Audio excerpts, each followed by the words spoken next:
at the other end said, "I have a package that belongs to you." I said, "Great. Okay, thank you." I asked him which house was his. I was assuming that he was one of my next door neighbors. And he hesitated and stuttered a little bit. And then he proceeded to spell out the address of my former home on which the bank had just foreclosed.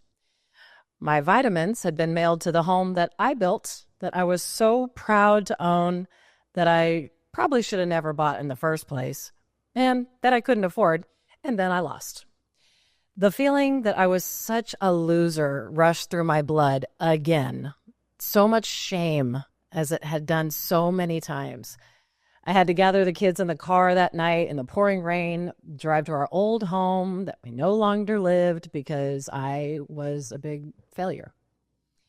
I had to walk up to my old front door and face the stranger that had bought my precious home from the bank for 40% of the price that I had paid just 2 years earlier.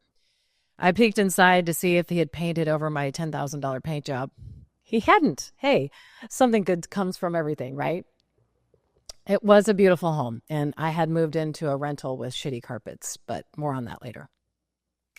On the drive home, with my eyes glued on the road ahead, painstakingly listened to my kids exclaim how much they loved that house, how much they missed the basement, and missed playing in the park across the way. I got to relive my ultimate humiliation again. Good times. Ladies, I feel you. I went through a divorce, a bankruptcy, foreclosure, and repo all in one magical year.